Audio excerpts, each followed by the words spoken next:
Welcome to another one.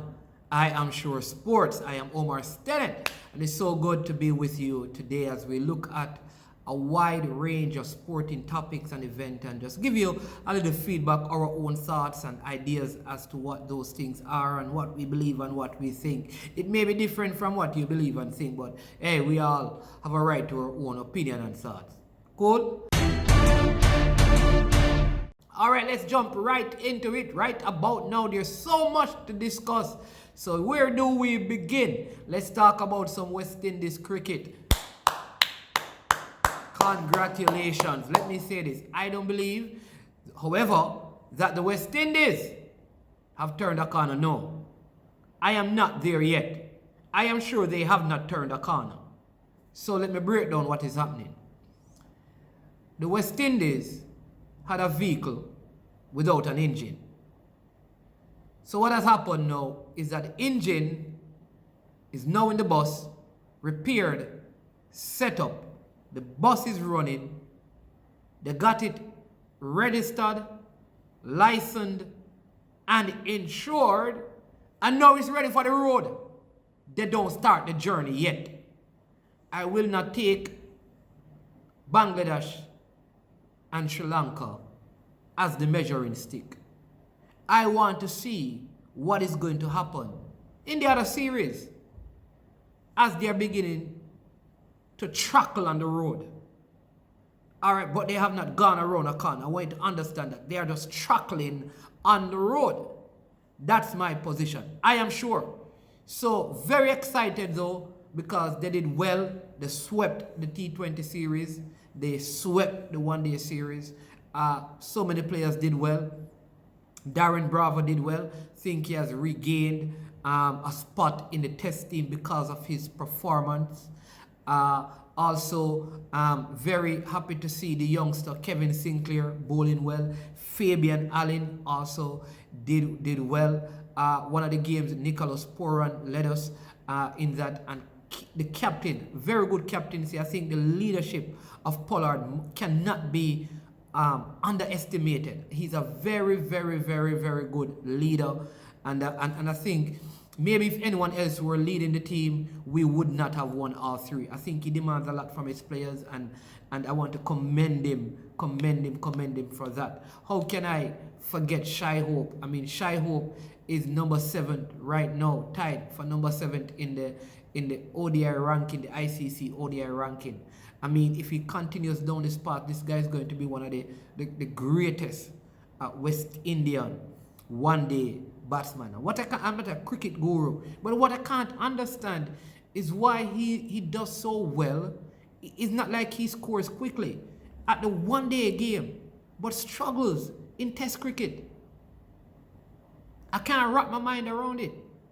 And I am sure that this is just a mental issue.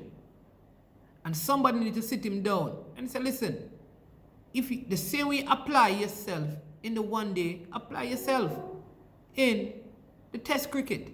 He should be a regular part of the West Indies Test team. But for some reason, whenever he goes into the Test team, his batting falls off significantly. But again, congratulations to the team. I think the batsmen did extremely well. Some good bowling performances, but the batsmen did well. It's kind of funny, for 6 games between the T20 and the ODIs, and all 6 games, Sri Lanka batted first, and all 6 games they lost. I wonder if they win the toss in the toss in the first test, if they will actually go and bat first again. So I'm looking forward to that. I believe the West Indies are going to win both tests. I don't think this Sri Lankan side is very good. Personally, I don't think they are strong. They have some good bowlers in the T20 because it's a fast-scoring game, but in the test and the one day, I don't think they will be good enough to bowl out the West Indies a couple of times to win a game. And I believe the West Indies can bowl them out, and we have some very good batsmen on form for these 2 games. And so I am expecting a 2-0 series win, and probably for the first time in a long time, we would have swept a team in one day T20 and Test. I'm sure that that is what it's going to be like. So looking forward to that. Again, I was very hard on Skerritt and on Phil Simmons when the team failed. So I'm going to commend them now, because if when the team fail, I cuss them out. When the team does well, I have to commend them, whether you like them or not. That's the thing. So commendation to the coach and to the board. Now there's an election. I don't know that they're going to vote you in, but good job. Give credit where credit is due. But you know, there's an upturn in West Indies cricket, and we have to celebrate it, because we don't have these moments often enough. And so again, let's wait and see what will happen further in the year, what will happen in the T20 World Cup. One person though that I need to highlight and speak about is Chris Gayle. I think his performances does not warrant him a place in the team. So he needs to go to the IPL and make some runs to get back in the squad. On performance, he does not deserve a spot. He did nothing. He failed in every single inning. He was a liability in the field. And if Chris Gayle is not making run because he's not physically fit and agile enough to function effectively in the outfield or to bowl and be significant in that, he cannot hold a permanent spot in the team. And that's the thing. I want him to be in the team because he's a very dynamic player, and that one game when you want him to make a quick 60 or 15 deliveries, he can do that. But remember, Andre Russell was also out of this team. And when he's physically fit, what is going to happen? Does he get back a spot? Who do you replace? And so I think we have a very strong core group to work with right now. And I'm looking forward to what happens with especially the T20 team going ahead. So let me give you my 11 now for the first test based on what I've seen. So I have bam, bam, bam, bam, bam, bam, bam, bam, bam. All right. Opening, very easy. I think John Campbell and Craig Brathwaite, who has been made captain again, coming from Bangladesh. So basically, though Jason Holder is available, he has, I don't know if you want to say he has lost the captaincy because he wasn't the captain in Bangladesh. So he actually lost the captaincy because he did not go to Bangladesh and they have not given it back to him. Right? So Craig Brathwaite must be in the team because obviously, he is the captain. Craig Brathwaite, John Campbell. Number 3, Darren Bravo, comes in at number 3. Number 4, Nkrumah Bonner. Number 5, Jermaine Blackwood. Number 6, Kyle Mears. Number 7, Joshua De Silva. Number 8, Jason Holder. Number 9, Rakeem Cornwall. Number 10, Kemar Roach. Number 11, Shannon Gabriel. Number 12, Alzari Joseph and Jamal Warrican. That's my 11 and 12th man right there. And with that team, I am sure West Indies will take it. Easy, like a Sunday morning. Yeah, Sri Lanka getting beaten for real. I want to talk to you a little bit about the Jamaica football team. You know, we have a friendly international on 25th in Austria, not Australia, in Austria, which is in Europe, against the United States. So they chose this venue because the USA team is using a lot of players who ply their trade in the US, and but they want to be a part of the USA squad for the Gold Cup and for the World Cup qualifying coming up. All right. Also Austria, because what is happening now in Europe is that if you play in certain countries, when you come back to your club teams, you have to go through, I think, 10 to 14 days of quarantine. And so to avoid that, there are certain nations where if you play in those nations, you will not have to quarantine when you return to your clubs. Austria is one of those nations. So any USA player who plays in the Premier League, for example, once they leave Austria, they can go back into their Premier League team immediately and play. Of course, having done their COVID tests and stuff like that. So the game is on the 25th. And what happened really is that the Jamaica Football Federation, they were in negotiation with some of the senior Jamaican-born players who once played in Jamaica, or they're probably now in Europe or in the USA playing. We'd call them senior players because they have been a part of the team for quite a while. Players like Damian Lowe, good centre-back, Andre Blake, who is the captain, a few others. Fleming is the next one who is a part of that. And so these guys, they have been in negotiation with the JFF about salaries. And what happened, they weren't able to come to a deal. And so the JFF had to select some other players. Most of them are connected to clubs in Jamaica. Think like 10 of them, I believe, to go on this trip. All right?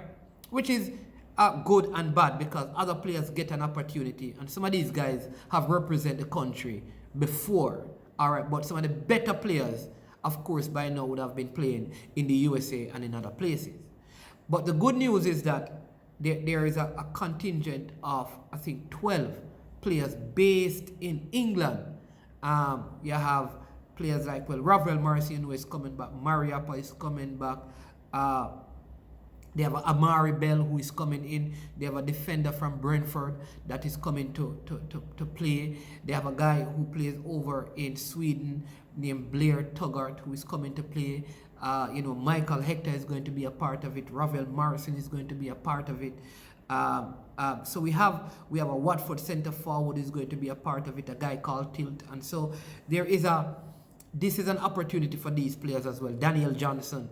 And so though we may not see some of the regular faces, this is a very strong Jamaican team. And if out of this group we can find, say, out of the 25, 15 to know, connect with the other 10 or 12 players who are not going, that would be a good 27-man squad to prepare for the Gold Cup and for the World Cup qualifiers. So at the end of the day, there is some light at the end of the tunnel. I know there are a lot of negative stuff, but I see this as a positive because the more players who will look at it, the better it will be. You know that Mikel Antonio as well, who plays for West Ham, very good centre forward. He had made a decision to come and play for Jamaica. Now, England, you will notice England has a match in this window on the 25th as well. And so most of their regular centre forward, the Harry Kane and the Calvert-Lewin and the Danny Ings and all of these guys, they are injured. So what they did now, they were trying to get Mikel Antonio to change his mind.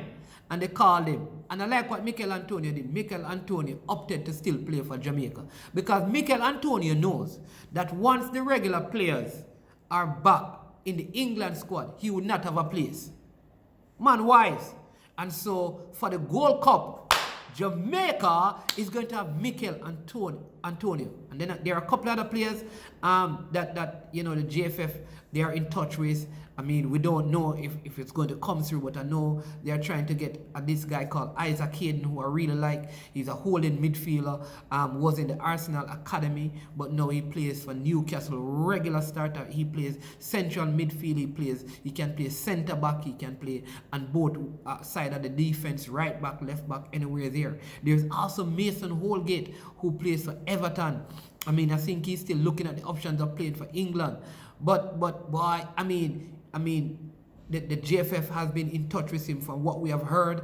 And if that happens, man, I'm telling you, that would be a good core to go with Leon Bailey. And Demarai Gray, who just transferred from Leicester City to Bayern Munich, could be one of those players who come and play for the Reggae Boyz. What I think, if we have those players, I am sure that we will go to the World Cup. So, players, Shamar Bowser, and Aurelie and Leon and whomever, the players who are part of this negotiation. Listen, I know you want the money, and I know you have to think about your future and stuff, but listen, you have an opportunity, because if you should go, just listen to me.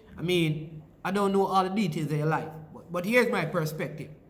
If you should go to this World Cup, qualify, and go to the World Cup, even if you get knocked out at the first round, but you play well, what you would be doing is opening greater doors for you to earn more. So, what you may not get from the JFF, you may get because your talent is put on a bigger platform. I want you to consider that. That's all I'm saying.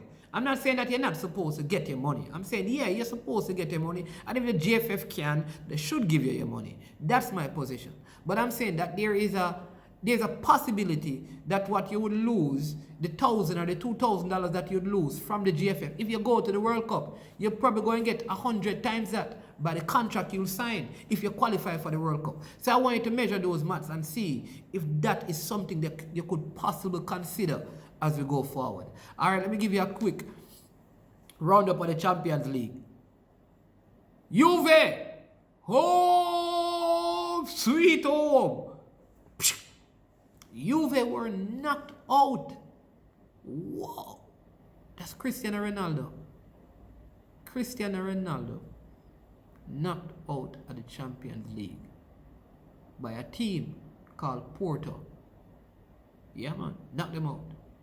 Barcelona knocked out by PSG. Interesting Champions League quarterfinals. PSG, Porto, Borussia Dortmund, Bayern Munich. That's four. Hear this now. Liverpool. You hearing? Liverpool. Manchester City. Chelsea. Real Madrid. Whoa. Hey, this Champions League quarterfinal matchup and period is going to be very interesting. Very interesting. So looking forward to it to see what will happen. But how can I leave and not talk to you? I don't. Did you hear what happened in the Premier League? Yeah, man. The big side. Come on, you Gunners. Arsenal. 2. Tottenham 1. But I'm telling the truth. Lamela. Excellent goal. But you get red card. And you lose. Very good win by Arsenal. Still in 10th place still. You know, but we're going to win the Europa. Yeah. Hope we don't meet Tottenham again. I hope we don't meet them again, you know. Manchester United seem like they could be in some problems because they had a 1-1 tie with AC Milan and they go to Milan to play the second leg. And so they could be in some problems, which could make, you know, the journey easier for Arsenal.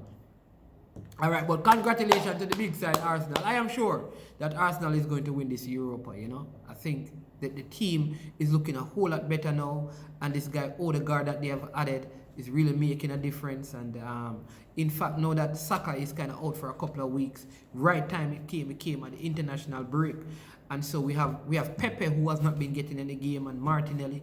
The defense we can rotate because you have David Luiz playing well, you have Gabriel Magalhaes playing well, you have Pablo Mari playing well, Rob Holding playing well. So we have 4 good centre backs, and you have Cedric and Bellerin on the right and Tierney on the left, and Thomas Partey is fit and up and running. And I mean, the whole team looks better. I know there were some issues with Arteta and Aubameyang where Aubameyang turned up for the game late, and apparently this is a regular practice of his, or he has done it a couple of times, so he didn't play and he was upset and left, but he's in training. Listen, at the end of the day, man, discipline is important. You can't want to be a legend at the club and setting that kind of an example. Thierry Henry would not do that. Patrick Vieira would not do that.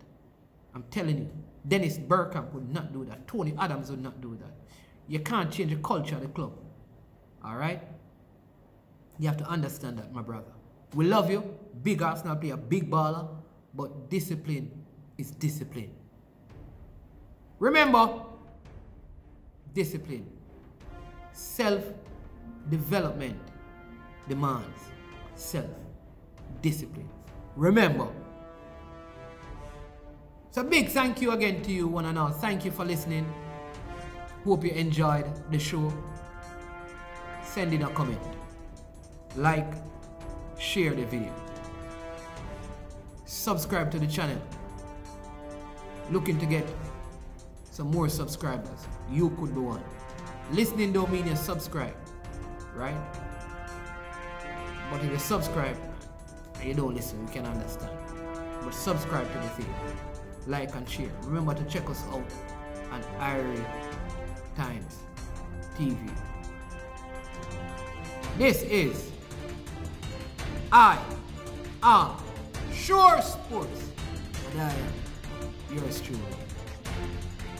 Omar Stella.